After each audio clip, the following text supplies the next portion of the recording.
여러분, 세계 농업학자들이 40년을 실패했던 프로젝트, 한국이 단 1년 만에 해결했다는 거 아세요?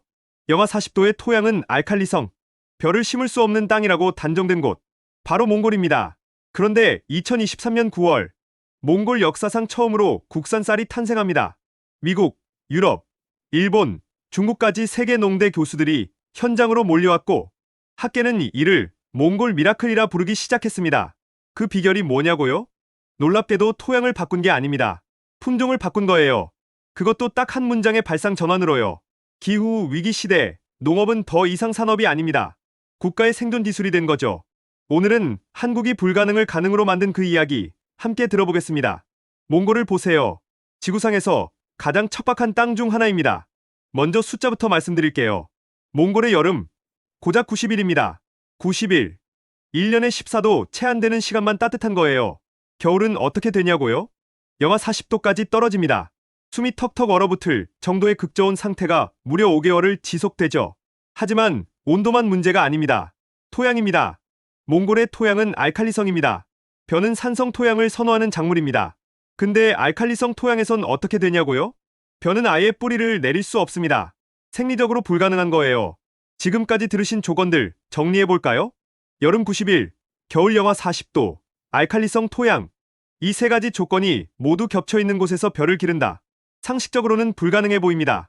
그래서 뭐가 일어났을까요? 1984년 이후 미국, 유럽, 일본 등 세계 여러 나라 연구진이 수십 차례 도전했습니다. 대규모 자금도 투자했죠. 하지만 결론은 모두 같았습니다. 몽골엔 벼농사가 불가능하다. 40년, 무려 40년을 세계 최고의 농업학자들이 도전했는데도 결국 포기하게 된 거예요. 마치 에베레스트 산에 올라가려다 실패하는 것처럼 몽골의 쌀 농사는 세계 농업계의 해결 불가능한 미스터리가 돼버렸습니다. 이렇게 됐을 때 한국이 나타난 거예요. 그런데 타이밍이 정말 절묘합니다. 2022년 국제 정세가 흔들리는 시점입니다. 우크라이나 전쟁이 터지고 글로벌 수급망이 붕괴되기 시작한 거죠. 그때 몽골에게 뭐가 일어났냐고요? 쌀 수입길이 완전히 막혔습니다. 아, 그럼 쌀이 좀 비싸지겠네 정도로 생각하실 분 계실까요? 아닙니다. 이건 단순한 물가 상승이 아니었습니다. 몽골 국민의 주식, 쌀이 완전히 사라지는 거였어요. 국가 비상사태 수준입니다. 생각해보세요. 한국 사람들이 갑자기 밥을 못 먹는다면 그게 얼마나 신박한 상황이겠습니까? 몽골도 마찬가지예요. 쌀은 단순한 음식이 아니라 문화이자 정체성인 거죠. 그런데 매년 수입에 100% 의존했던 나라가 갑자기 수입을 못하게 된 겁니다. 결국 몽골은 순식간에 국가안보 위기국이 되어버렸습니다. 이때쯤 한국 연구팀이 몽골에 들어간 거예요. 여러분도 공감하실 겁니다. 코로나 시절 물가가 갑자기 치솟고 일부 물품이 품절되던 그런 공포감 말이에요. 몽골 국민들은 그 공포 속에서 살고 있었던 거죠. 우리 아이들이 밥을 못 먹으면 어쩌지? 그런 절박함이 있었을 겁니다. 여기서 전 세계 농업학자들의 접근 방식을 보세요. 그들은 뭘 했냐고요? 몽골의 토양과 기후를 바꿔야 한다. 영토 전체의 토양을 중성화시키고 온난화를 일으켜서 겨울을 따뜻하게 만들고 말 그대로 환경 자체를 벼에 맞추려고 했던 거예요. 거대한 프로젝트였죠. 막대한 자금도 들었고요. 근데 한국 연구팀은 질문 자체를 달리했습니다. 잠깐! 90일밖에 안 되면 90일 안에 끝나는 벼는 없을까? 네, 이게 끝입니다.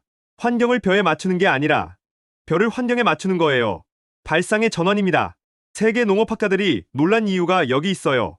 40년을 도전했던 사람들은 벼는 이런 조건이 필요하다는 기존 개념을 버리지 못했던 거거든요. 하지만 한국팀은 그 개념 자체를 무너뜨렸습니다. 벼도 다양한 품종이 있고 각 품종마다 다른 특성이 있지 않을까? 이건 물론 학문적으로 당연한 사실입니다. 그런데 왜 40년을 그 누구도 그 간단한 질문을 하지 못했을까요? 아마도 스케일 때문일 겁니다. 거대한 프로젝트일수록 거대한 해결책을 찾으려고 하는 경향이 있거든요.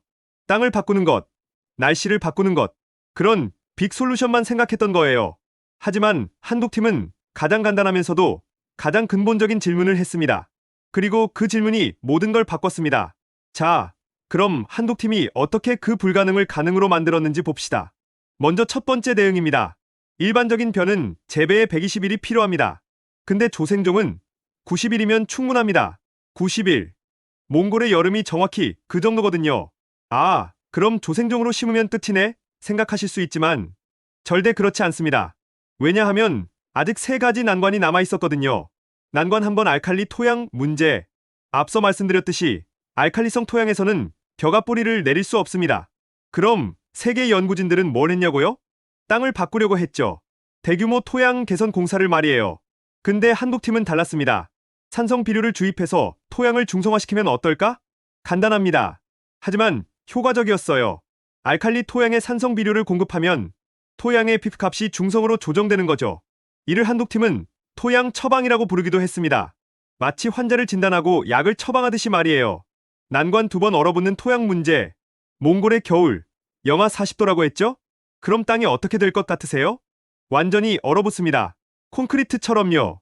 그럼 봄이 오면 어떻게 될까요? 흙이 녹으면서 뿌리가 끊어지고 식물의 생장이 멈춰버리는 거예요. 세계 연구진들도 이 문제를 알았지만 근본적인 해결책을 못 찾았습니다. 한국팀의 아이디어는 뭐냐고요? 토양 위에 덮개를 씌우면 어떨까? 토양을 덮개로 보호하면 온도 변화의 충격을 완화시킬 수 있다는 발상이죠. 마치 눈 속에 묻은 물건이 깨지지 않는 것처럼 덮개가 토양의 급격한 온도 변화를 흡수해주는 거예요. 그 결과 뿌리가 끊어지지 않고 식물이 계속 생장할 수 있게 됐습니다. 이를 덮개 재배라고 부릅니다. 난관 3번 파종 시기 재설계. 마지막 문제는 서리 피해입니다. 봄이 왔어도 갑자기 서리가 내릴 수 있거든요. 몽골의 불안정한 봄 날씨 때문이죠. 그럼 어떻게 할까요? 파종을 늦춰서 서리 피해를 회피하면 어떨까? 한국팀은 파종 시기를 6월로 늦췄습니다. 그럼 수확까지 90일이면 정확히 9월이 되는 거예요. 90일 조생종이 9월에 수확되는 거죠. 딱 맞아떨어집니다. 모든 게 서로 맞물리게 설계된 겁니다. 이 모든 해결책들 정말 중요한 점은 뭐냐고요? 기존 연구진들이 시도하지 않은 방식이라는 거예요. 왜냐하면 그들은 일반적인 벼 재배법에 묶여 있었거든요. 하지만 한국팀은 몽골의 조건에 맞는 재배법을 처음부터 새로 만들었던 겁니다. 드디어 2023년 9월입니다. 몽골 역사상 처음으로 국산 쌀 1톤이 수확됩니다. 그 현장의 감정을 상상해보세요. 40년을 할 수 없다고 생각했던 게 불과 1년 만에 현실이 된 거예요. 몽골 농민들의 표정은 어땠을까요? 한국 연구진의 감정은 어땠을까요? 쌀을 손에 쥐고 이게 정말 가능했네? 하며 놀라는 현지인들의 모습. 그 모든 게 감동의 순간이었을 겁니다. 그런데 여기서 반전이 하나 더 있습니다. 몽골의 날씨 기억하세요? 밤낮 일교차가 30도라고 했죠? 극단적인 온도 변화. 이게 벼에겐 스트레스일까요? 아니었어요. 오히려 이득이었습니다. 왜냐하면 그 스트레스 속에서 벼가 더 많은 전분을 축적하기 시작한 거거든요. 결과적으로 몽골에서 생산된 쌀의 식감이 일반적인 쌀보다 훨씬 쫀득했던 거예요. 오, 이런 반전도 있네. 이게 시니어 세대들의 반응일 겁니다. 극한의 조건이 오히려 품질을 높인 거죠. 이 소식이 전 세계로 퍼져나갑니다. 미국의 농대 교수들, 유럽의 연구자들, 일본의 농업 전문가들, 중국의 정부 연구팀까지 모두 몽골로 몰려왔습니다. 왜냐고요? 한국이 40년을 못한 걸 1년 만에 했다? 이건 단순한 농업 성공 사례가 아니었거든요. 전 세계 농업계의 패러다임을 흔드는 사건이었던 거예요. 학계의 평가는 이랬습니다. 몽골 미라클, 한국식 생존 농업 모델. 왜 생존이라는 표현을 썼을까요? 기후 위기 시대, 농업은 더 이상 산업이 아니거든요. 국가의 생존을 좌우하는 기술이 된 거예요. 이제 식량 자급이 안 되면 나라가 위험해지는 세상입니다. 그리고 한국이 보여준 게 뭐냐고요? 장비도 없었어요. 예산도 크지 않았어요. 한국이 가진 건 뭐냐고요? 정답을 바꾸는 방식. 이 문제는 이렇게만 풀어야 한다는 고정관념을 깨고 완전히 새로운 각도에서 접근하는 능력. 그게 바로 한국이 보여준 거였습니다. 각국의 정부가 한국 방식을 벤치마킹하기 시작했어요. 우리나라 기후에 맞는 작물 개발, 어떻게 하지? 한국의 방법론을 배우려고 말이에요. 이제 한국은 단순한 농업국이 아니라 농업혁신의 메카가 돼버린 거죠. 마지막으로 이 프로젝트가 몽골에 가져온 경제적 변화입니다. 몽골이 매년 얼마를 쌀 수입했었을까요? 수백억 원입니다. 매년 그 정도의 외화를 날리고 있었던 거예요. 근데 국내 생산이 가능해지면서 이 비용이 대폭 절약됩니다. 그뿐 아니라요. 농가 일자리가 증가했어요. 식량 자립률도 올라갔고요. 도시로 떠났던 청년 농업인들이 귀향하기 시작했습니다. 한 가지 성공이 연쇄적인 긍정 효과를 만들어낸 거죠. 몽골 정부는 2024년부터 본격적인 재배 면적 확대에 들어갔습니다. 한국 연구팀과의 공동 프로젝트도 계속 확대되고 있고요. 이제 몽골과 한국의 농업 협력은 단순한 기술 이전을 넘어서 전략적 파트너십으로 발전하고 있는 상황입니다. 지금까지 들으신 이야기 단순한 농업 프로젝트가 아닙니다. 기후 위기 시대, 불가능을 가능으로 만드는 과정이었어요. 한국이 세계에서 농업은 과학이다, 한국 농업은 생존을 가능하게 하는 기술이다라고 불리는 이유, 이제 이해되시나요? 화려한 장비도 큰 예산도 아닌 질문을 바꾸는 힘, 그게 한국이 가진 진짜 강점입니다. 여러분도 이런 질문의 전환 이야기가 흥미로우셨다면 구독과 좋아요 부탁드립니다. 더 많은 사건 뒤에 숨은 진짜 이야기들 계속 전해드리겠습니다. 감사합니다.